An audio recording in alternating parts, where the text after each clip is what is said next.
Hi hello and welcome to Anamika story one.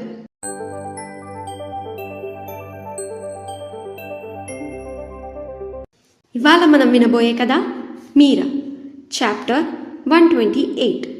ఆలస్యం చేయకుండా కథలోకి వెళ్ళిపోదాం. అవును నాన్న, అమ్మ లేచేసరికి ఆలస్యమైంది కదా, అందుకనే నేనే పెట్టా. నేను త్వరగా లేచి పూజ ముగించుకొని మీకు కాఫీ తీసుకొచ్చాను అని అంది నేల చూపులు చూస్తూ మీరా. చాలా బాగుంది, రోజు నువ్వే పెట్టి తీసుకొస్తావా అని అడిగారు రాజారావు గారు.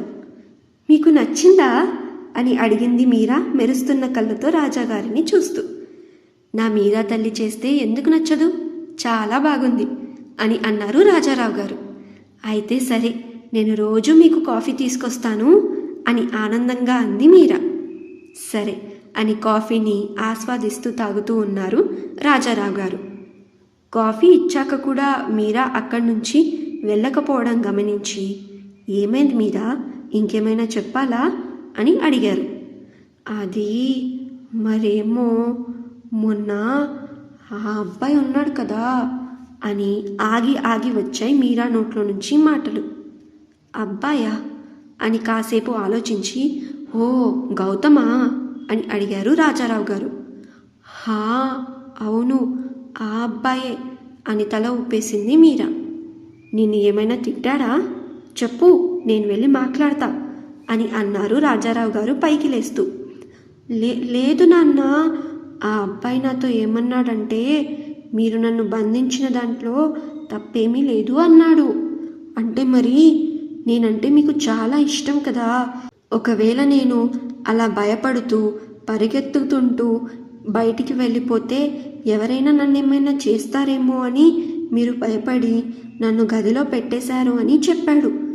అంటే మీకు నా మీద చాలా ప్రేమ ఉందని చెప్పాడు. మీకు నేనంటే అంత ఇష్టమా నాన్న అని అమాయకంగా అడిగింది మీరా.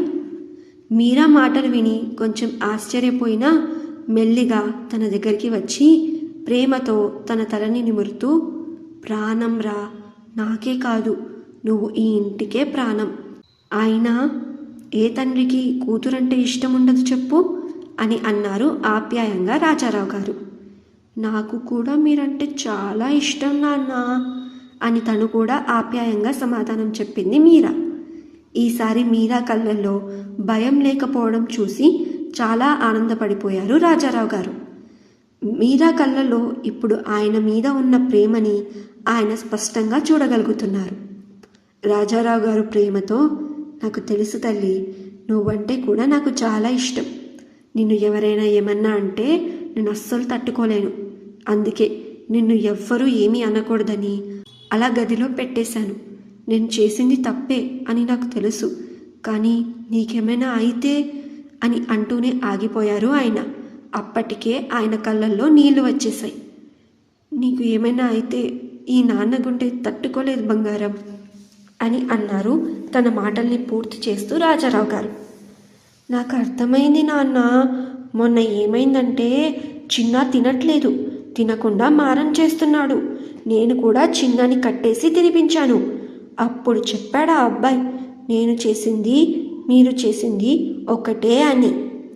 నాకు అప్పుడు అర్థమైంది, మీరు నన్ను భయపెట్టాలని చెయ్యలేదు, నేను ఎవరి వల్ల ఇబ్బంది పడకూడదు అని చేశారు అని.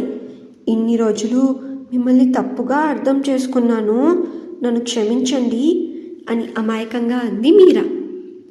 నిన్ను క్షమించడం ఏంటిరా, నువ్వేం తప్పు చేయలేదు, కాకపోతే కొంచెం భయపడ్డావు అంతే. అది అందరిలోనూ ఉంటుంది, మనం దానిని అదుపులో పెట్టుకోవాలి. ఇప్పుడు నువ్వు కూడా ఆ భయాన్ని అదుపులో పెట్టుకోవడం నేర్చుకుంటున్నావు కదా.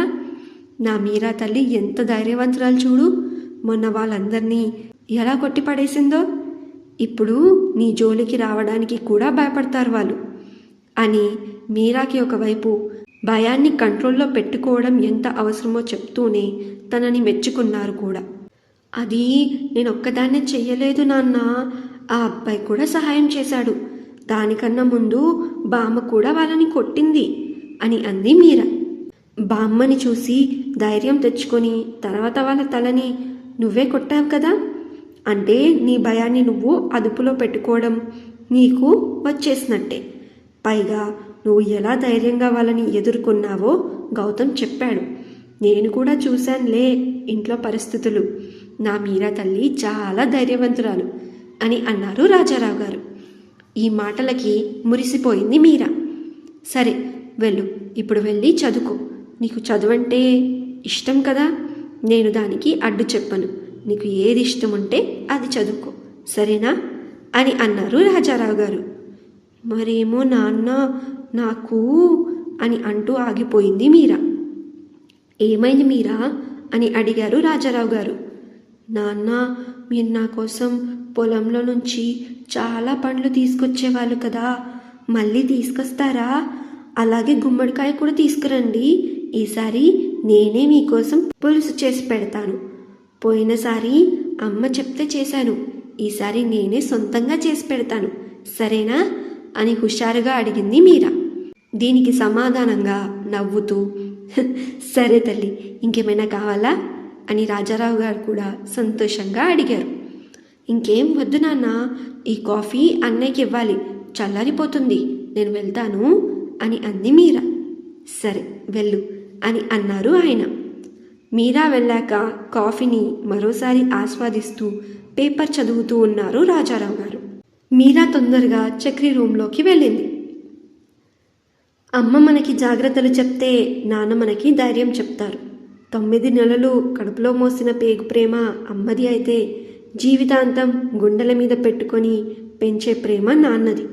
ఇద్దరిలో ఎవరి ప్రేమ గొప్ప అంటే చెప్పలేం, కానీ ఇద్దరి ప్రేమ మన లైఫ్లో మనకి దొరికే ప్రేమలో అన్నిటికన్నా గొప్పది, స్వచ్ఛమైనది కూడా.